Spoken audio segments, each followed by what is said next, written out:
আসসালামু আলাইকুম রহমতুল্লাহ। প্রিয় দর্শক, দেশ ও দেশের বাইরে থেকে এই মুহূর্তে যারা বিসমিল্লাহ হাকিমি দাওয়াখানার সঙ্গে আছেন তাদের সকলকেই সালাম এবং আন্তরিক মোবারকবাদ জানিয়ে আজ আমি চমৎকার একটি প্রোডাক্ট নিয়ে আপনাদের সামনে হাজির হয়েছি। প্রিয় দর্শক মণ্ডলী, এই যে আমার হাতে দেখা যাচ্ছে সেই প্রোডাক্টটি।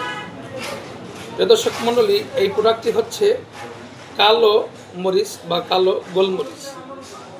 যদিও এটি দেখতে খুবই ছোট, এই ছোট্ট বয়ামের মধ্যে ছোট ছোট দানার মতন যেই গোলমরিচ দেখা যাচ্ছে।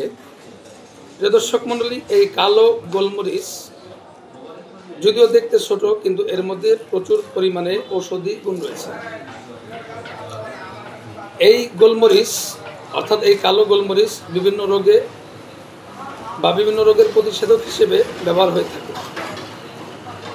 তো প্রিয় দর্শক মণ্ডলী, আপনাদের সামনে আমি যেই রোগের সমাধান দেওয়ার জন্য বা যেই রোগের চিকিৎসা দেওয়ার জন্য আমি এই গোলমরিচ আপনাদের সামনে নিয়ে হাজির হয়েছি, তা হলো যাদের মাথা ঘোরানো সমস্যা রয়েছে, দীর্ঘদিন যাবৎ মাথা ঘোরানো এই সমস্যা কোনো মতেই কোনো দিকেই কোনো ওষুধের দ্বারাও এটার সমাধান পাওয়া যাচ্ছে না।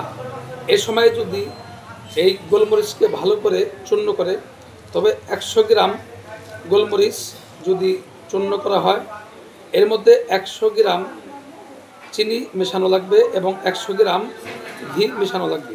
আর যদি 50 গ্রাম হয় তাহলে 50 গ্রাম চিনি এবং 50 গ্রাম ঘি। যদি 25 গ্রাম এই কালো গোলমরিচ চূর্ণ করে পাউডার করা হয় এবং তার সঙ্গে 25 গ্রাম চিনি এবং 25 গ্রাম ঘি মেশানো লাগবে। অর্থাৎ এই কালো গোলমরিচ যতটুকু পরিমাণ হবে ঠিক অতটুকু পরিমাণই চিনি এবং অতটুকু পরিমাণ ঘি মিশিয়ে ভালো করে মিশিয়ে তা যদি 2 বেলা সেবন করা যায়, সকালে খানার পরে ওষুধের চামচের আধা চামচ বা 1 চামচ এবং রাতে খানার পরে ওষুধের চামচের আধা চামচ বা 1 চামচ যদি কেউ সেবন করে, তাহলে ইনশাল্লাহ অল্প দিনের মধ্যেই অর্থাৎ 10 থেকে 15 দিনের মধ্যেই এই দীর্ঘদিন যাবৎ যেই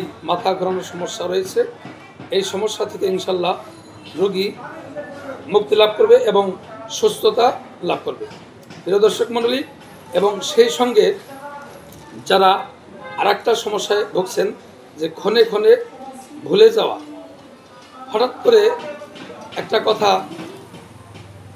কথা বলতেছে, হঠাৎ করে সেই কথার ভিতর থেকে কিছু কথা ভুলে যাওয়া, এই ক্ষণে ক্ষণে ভুলে যাওয়া সমস্যাটা যদি এই গোলমরিচ যদি সেবন করা যায়, তাদের জন্য হলো 5টি করে গোলমরিচ সকালে খানার পরে ভালো করে চিবিয়ে আধা লিটার ঠান্ডা পানি সেবন করতে হবে এবং রাতেও খানার পরে মোটামুটি আধা ঘন্টা পরে, কারণ খানা খাওয়া শেষ হওয়ার সাথেই এই গোলমরিচ খাওয়া যাবে না, একটু পরে খেতে হবে, কমসে কম 15 মিনিট, তবে আধা ঘন্টা পরে হলে ভালো হয়। আধা ঘন্টা পরে 5টি এই কালো গোলমরিচ ভালো করে চিবিয়ে আধা লিটার পানি সেবন করতে হবে। তাহলে ইনশাল্লাহ এই ক্ষণে ক্ষণে ভুলে যাওয়ার সমস্যা থেকে ইনশাল্লাহ রোগী মুক্তি লাভ করবে এবং সুস্থতা লাভ করবে। প্রিয় দর্শক মণ্ডলী, আর কথা না বাড়িয়ে বিসমিল্লাহ হাকিমি দাওয়াখানা থেকে আমি বিদায় নিচ্ছি। হাকিম মানসুরুল হক। ধন্যবাদ সকলকে।